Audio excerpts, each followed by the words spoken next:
welcome to Detroit in Black and White, our Wednesday night edition. Alan Lango has the night off. Sitting there in his place tonight is Eric Brown, a contributor, fire starter, always keep shit going. How you doing, Eric? I'm all right. I'm glad you put it out there the way you did because I didn't want people to think that Alan had a serious tan. Jim Nardone, our resident expert from downriver, former police chief of Trenton. How you doing, Jim? Very well. Good evening. Happy Wednesday. Well, I'm in Big Sky Country, Montana. Montana? Montana, Helena, Montana. And the mayor of Helena, Montana, which is 0.6% African American, is a black man. He's from Liberia. He fled the Civil War in 1993 and came to Montana. And listen, he's a player in the state politics. He was going to run for the U.S. Senate here, but he decided to back the Democratic governor who ran, and he unfortunately didn't win. This is a red state. So here I am in Montana. Vanessa Moss, attorney Vanessa Moss, candidate for 36th District Court judge, a write-in, non-incumbent. Good evening. Yeah, good evening. First of all, I just want to address the way you introduced everybody. First of all, Eric is not standing in for Alan Lango.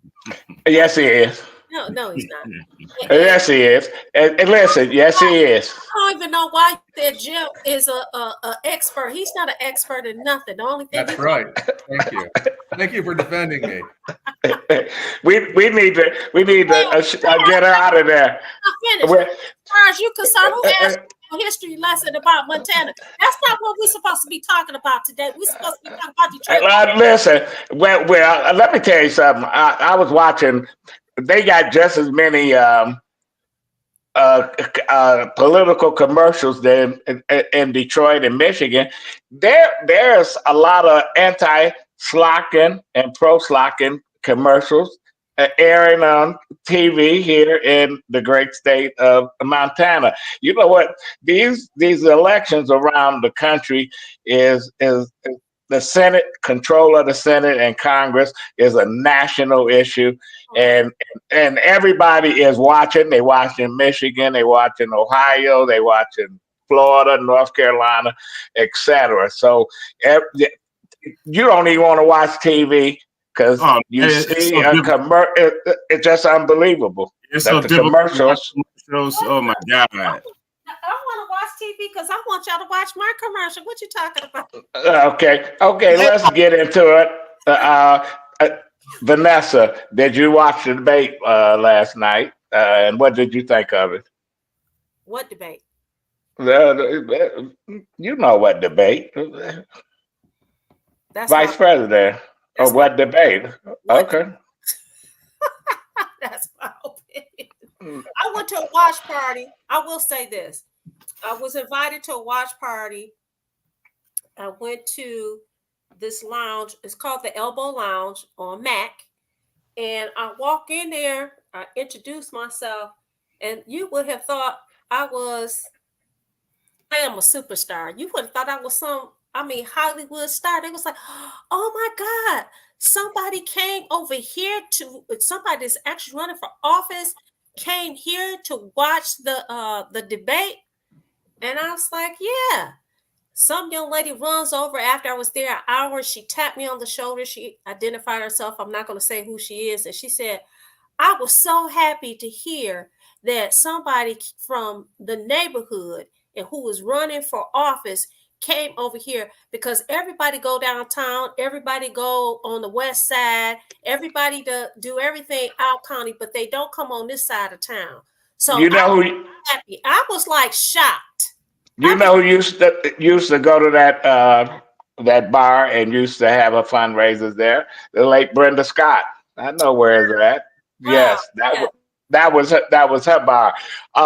Jim, your thoughts on the debate? First off, you don't like my music. I guess you're up in Toronto. We were going to invite you down and to bring some music and participate on the show and get on the show, but it's only 4 hours from Toronto, I guess, where we're on Saturday morning. My take is this: it didn't change a damn thing. They're both. I appreciated the way they both conducted themselves. I thought it was a good debate. I thought it was substantive. I really enjoyed it. I thought I learned a lot about both of them, and they're both good men. To me, and I know they talked about this on a couple of channels after. I wish those two men were running for president instead of the two we. No. Eric. No, I watched the Las Vegas Aces and the New York Liberty, followed by the Minnesota Lynx and Connecticut Sun. I mean, I'm checked out of this bullshit. I'm not voting for either one of the primary candidates for president, so I didn't waste my time watching the debate. Eric, have you been dogged out? I've seen your social media presence. How can you say that you're not voting for people on the top of the ticket? Blah, blah, blah, blah. I was like, oh, they're going in on Mr. Brown.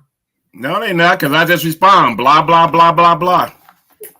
But you know what? You have a right to vote or not to vote, and that's the way it is. I saw the debate, and the bottom line is, when J.D. Vance say the vice president didn't do this, didn't do that, vice president can't do shit anyway, but sit in a position, and if something happened to the president, then they become president. Just like Biden was forced out of the presidential race, she became important because up until then, she wasn't that important enough for people to pay attention to. Now she's number one.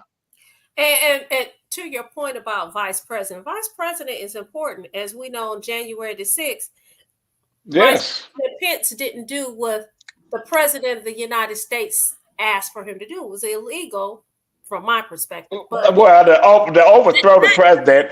My point is, that's a very powerful position. It's a powerful position. All I'm saying is, it's like being lieutenant governor at this point.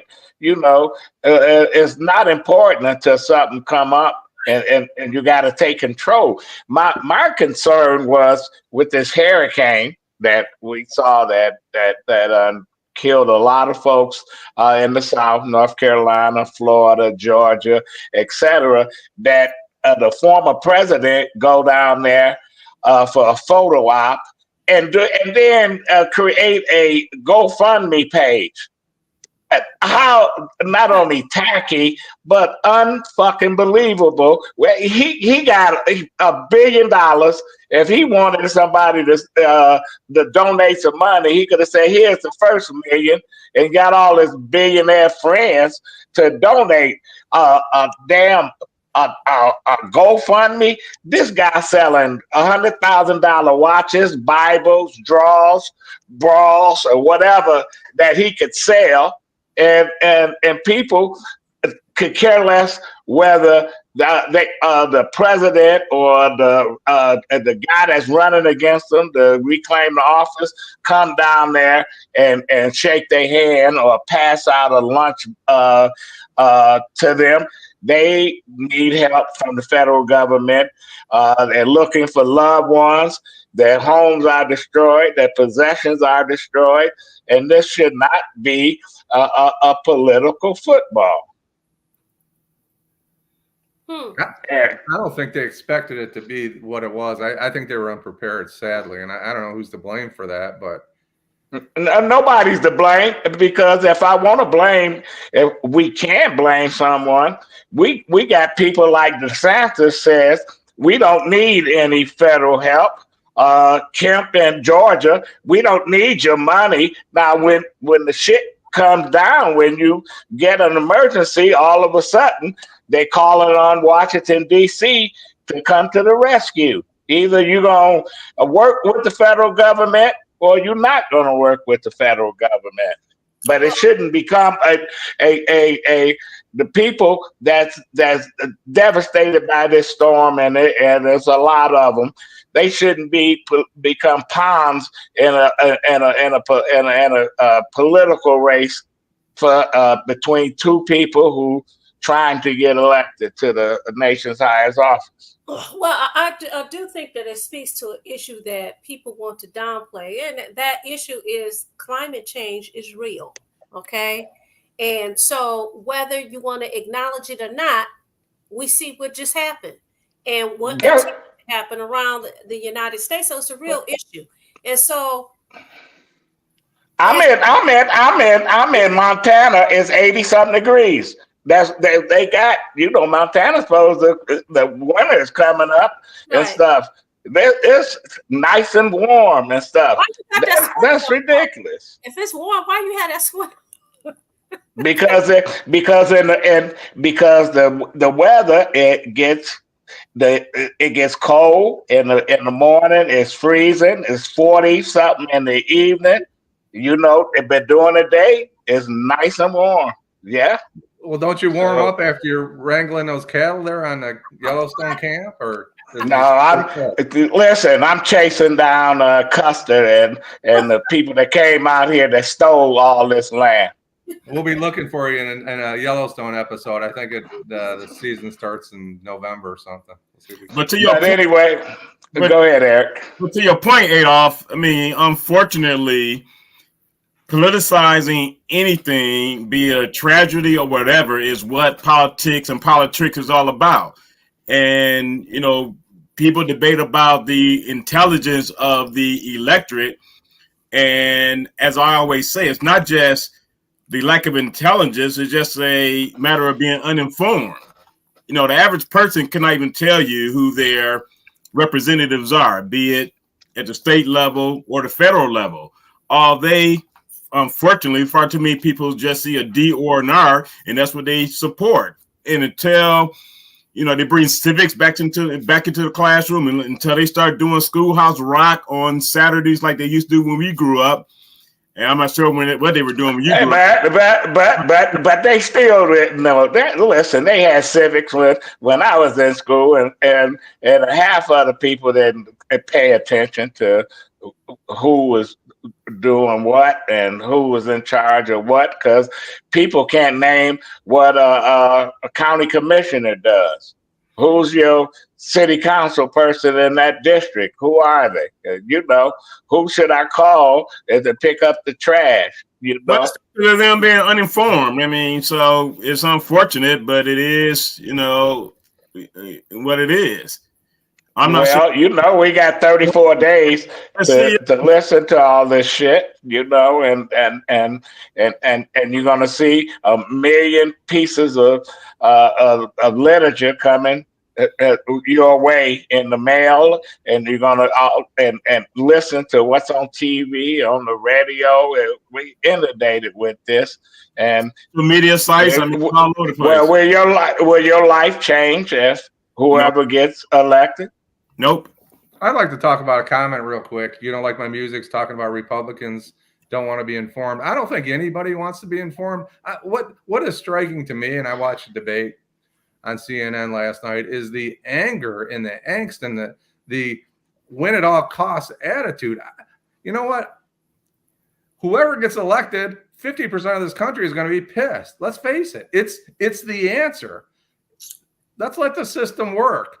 They're not all evil and they're not all good, but it's like Donald Trump today. He's the worst human being. You can believe that? That says more about you than it says about the candidate. Some of the people that are talking, you try and look inside them and say, why do you have that anger? Why do you have that hatred? You can disagree, and I disagree with overturning Roe v. Wade. I think it was terrible. All right, but I'm not. Well, they don't want to talk about that. Listen. I blame a lot of this on the media who let Donald Trump get away with most of this shit, where he calling people insane, all kind of stuff. Now, if I sat here and I'm going to run against Donald Trump, I'll start saying Barron is an imbecile. His wife is a prostitute. I can say all this shit, and I probably get beat up and smacked around all over the place, but this guy can get up and say anything. It's just like this. If a person got a mental issue, he can walk down the street naked and people say, oh, something wrong with him. But if Jim walks down the street naked, you're going to get arrested because you know better, Jim. And you know, this is how they treat Donald Trump. Well, you know, that's how he is. Something's wrong with him. We're gonna take a break and come back and continue this conversation in Detroit in Black and White. This is Alyssa Slotkin, Democrat running for the U.S. Senate. I want to share a story about who, more than anyone, taught me the importance of listening and accountability.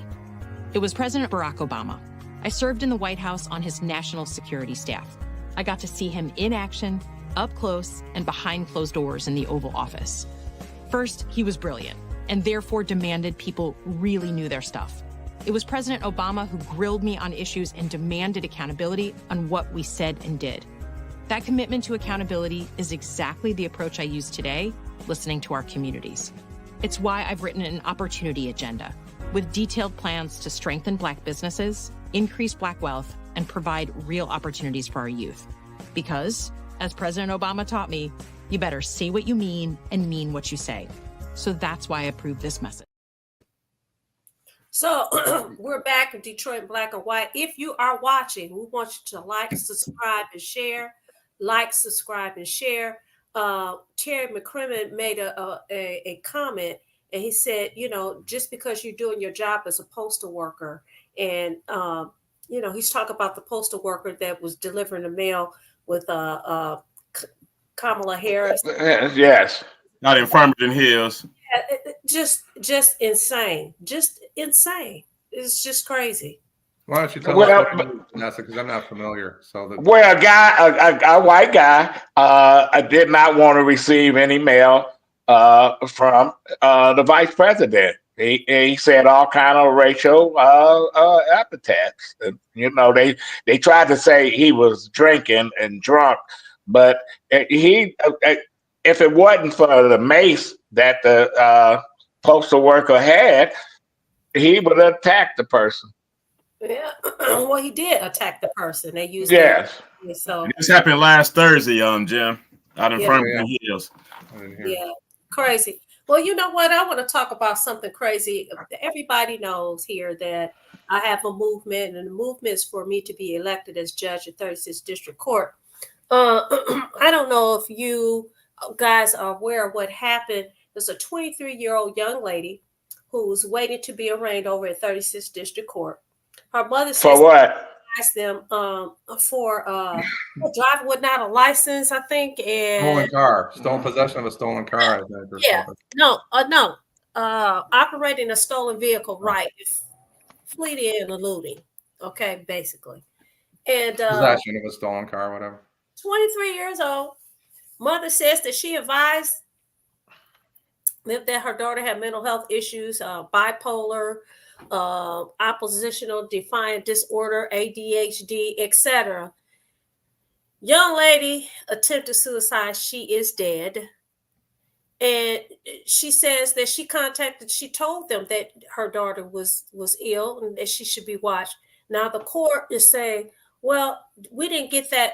We weren't told that, but we've taken some additional measures, and we've installed some new cameras. We had people going in every 15 or 20 minutes. Listen, 36th District Court is ground zero. Ground zero means, or better yet, I'll say it's like a triage. We have people coming in everywhere from all sorts of things. And mental health is a real issue. Poverty is a real issue. Illiteracy is a real issue. That's something you can recognize a mile away. To have these people, because you know, there's behind the courtroom, you guys don't know how that goes. And so sometimes you have to go back there and talk to your client. I don't understand why she wasn't watched. Every 15 or 20 minutes, that to me is not enough. The fact that you said you had to install more cameras tells me that you didn't have any cameras. It is outrageous that this 23-year-old woman is dead. She had 3 children. 3 children. So what's gonna happen now? What's gonna happen now? What's the recourse? You over there? What can the family do? The family, I'm sure somebody has contacted her. She probably didn't have to contact nobody. There's going to be a lawsuit. But that don't bring back a mother, a daughter. extra cameras back there is work if you don't have nobody watching the cameras. So I don't know what it is, but all I do know is that's a doggone shame. But yet, a judge can put a 15-year-old in a jumpsuit and threaten to lock her up because she went to sleep because he was paying attention, and nobody's paying attention to a person that have been picked up for allegedly committing a crime, and when someone, her mother or a relative, say she has some issues, they don't do anything.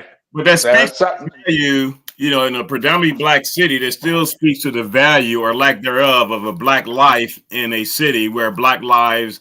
She was a Caucasian. Lady with 3 kids. It has nothing to. Go ahead, Jim. I have a question for Vanessa and a comment. So, number one, who's in charge of security for the 36th District Court? Is it now a private agency, or is it? It's always kind of been half and half, right? That's what it looks like to me. Yeah, that's what it looks like to me. When you walk in there, they're definitely not, in charge of the lease or anything like that. It's a private agency. When you go into when you actually go into the courtroom, when you go to the back, I think they are. I mean, I know the people, so I don't really pay attention to what their little bad say. But the bottom line is this: 15 to 20 minutes is not enough. And I know for a fact you have a lot of people that come through that court. You have a lot of people. Mental illness is real. But let me ask you a question too, if I could. Go ahead, Jim. Go ahead. So, is it a resources issue? So let's go back to COVID. You drop your car off today at the car dealership to get an oil change. It might be a week from Tuesday that you get a call from the car dealership to say, yeah, you can come in and pick up your car. It used to be you get it done in 30 minutes. Right. Is the whole world changed? Is it the resources? Yeah. The bodies? Is it unfortunate that it's okay that you miss your car for a week because nobody's dying, but it's different when you're in a courtroom and you're dealing with the same circumstances? My question. Yeah, it changed. There's people that don't want to go into an office now. They want to work from home. We got kids that lost 2 or 3 grades because they, had to do homeschooling. They wasn't getting real schooling when they was going to class in person. So now you got all kind of issues because of COVID. A lack of resources, as you said. I think that there are a lot of people those people who want to work, that will work, you're not paying me enough. Okay, you're not paying me enough to do the job that you want me to do. So I think it's a combination of things. But well, you just look. I was reading where in Taylor, the 13-year-old killed her 7-year-old sister. Now, her parents didn't show up in court day before yesterday, and her hearing had to be adjourned to the next day, which was yesterday. I don't know if it took place. I didn't check back. But here's another case where there's clearly something was going on. Like I said, mental illness is... Why would you leave? If you know something wrong with your daughter, why would you leave her alone to babysit a 7-year-old? And I don't think she just flipped out at the last minute. I don't know, because maybe they didn't think.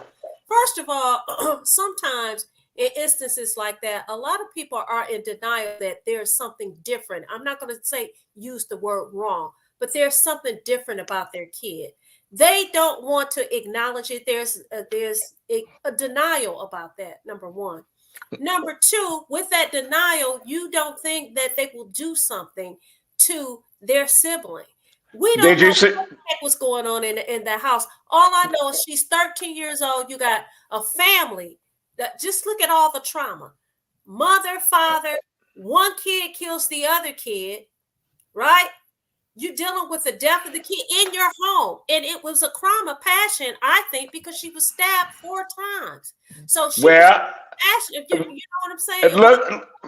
Look what happened in Mississippi with the 15-year-old who they got her on camera. She shot her mother in the face, killed her, then looked at the gun, and then took the mother's phone and text the stepfather like she was the mother and had him come there. She shot him, but he managed to get the gun.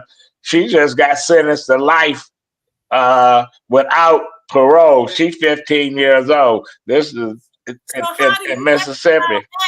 How do you reconcile that with, get this, brain science says that you don't mature until you're 26 years old. In other words, that you really can't appreciate what you've done until the age of 26. So you're going to take this 15-year-old and put them in prison for the rest of their life? Yeah, you have to see. That's the state of Mississippi. You know, Mississippi.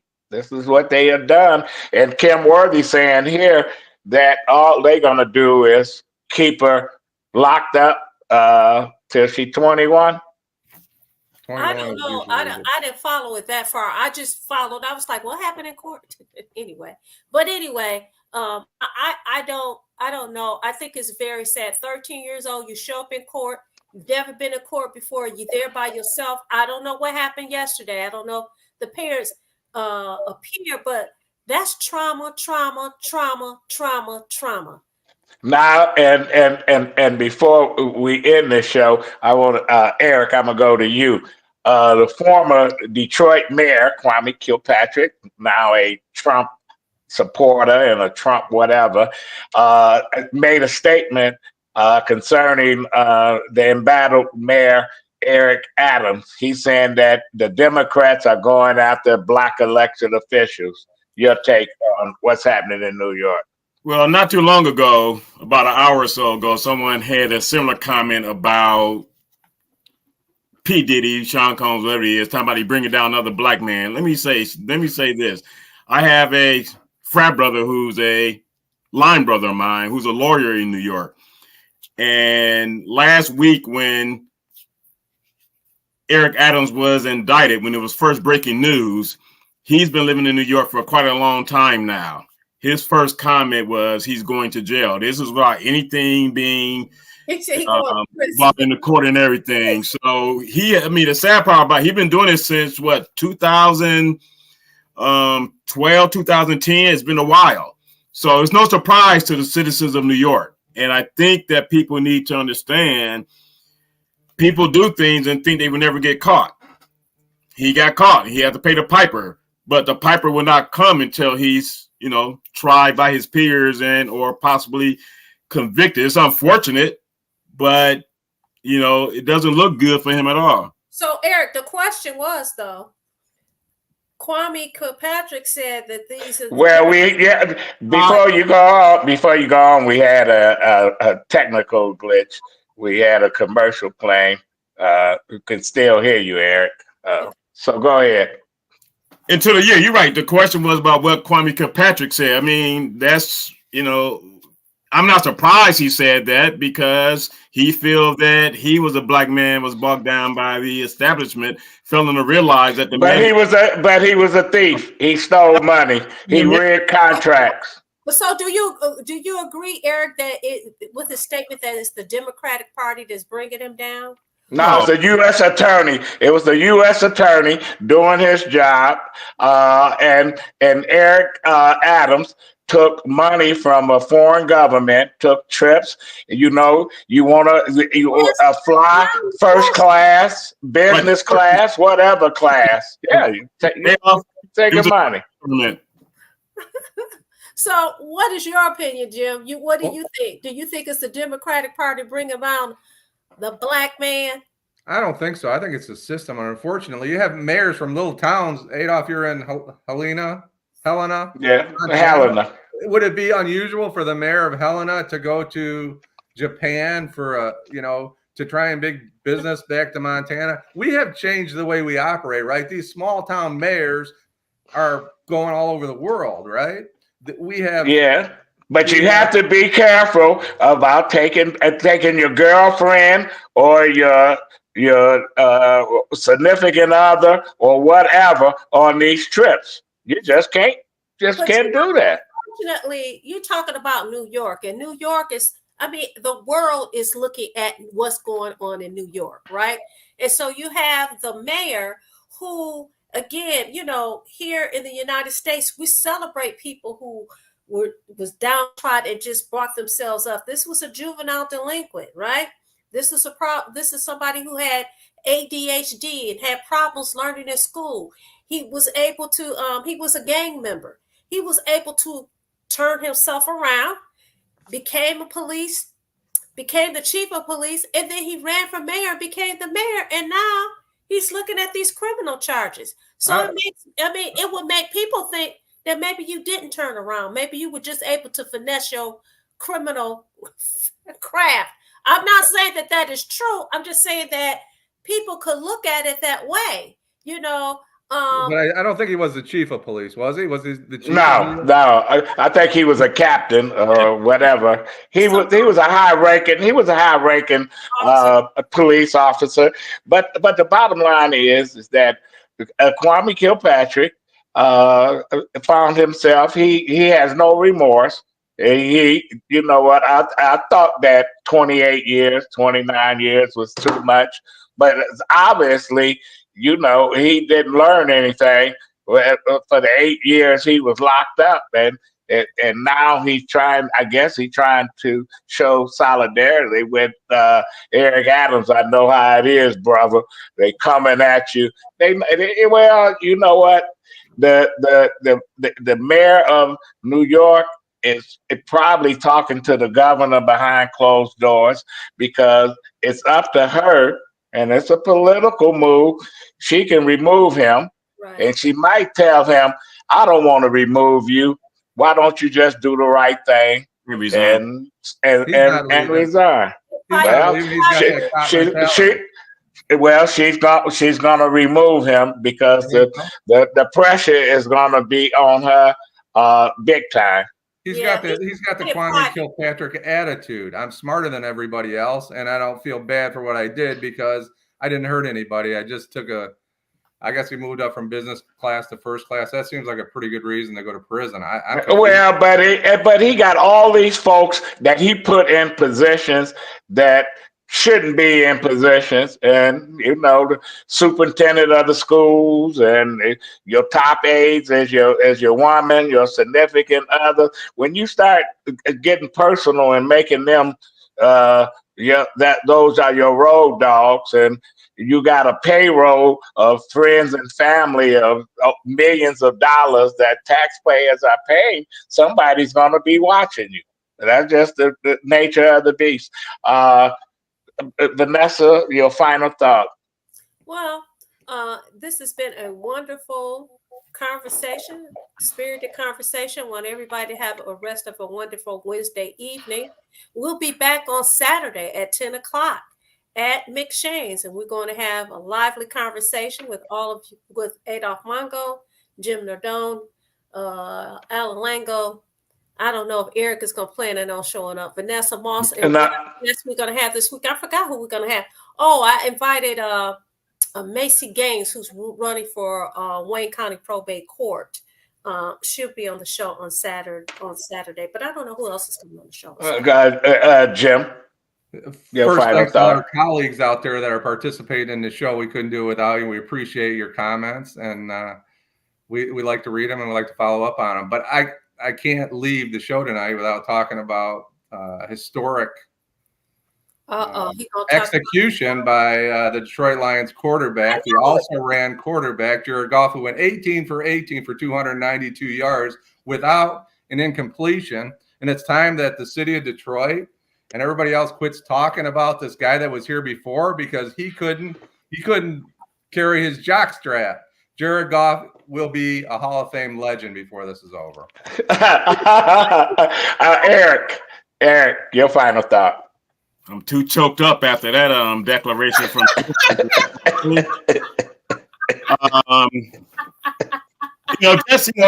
people get out and vote. 100 Black Men. I'm chairman of our candidate forum on October 21st. We've had a great turnout of people, a great reception of people that plan on attending the event. And it'll be at the Levon Sheffield Center in Detroit, October 21st. And people just need to get out there and hear the candidates themselves. I mean, the commercial is one thing, and it'll be set up in a format. It'll be Q&A throughout the whole 3 hours. So it'd be an opportunity for people to ask questions of the candidates, and they will get they will either get the truth from the candidates or they get lies. But at the point of 16 days before the election, is up to them to make a decision based on hearing people firsthand. Okay, and since Jim said something about some sports, I want to say probably the Hall of Fame, Baseball Hall of Fame, probably put Pete Rose in the Hall of Fame now that he's dead. That is unbelievable. Baseball is not what it used to be. I'm Adolph Mongo. We'll see you on Saturday. This is Detroit in Black and White. Thanks, everyone. Yeah.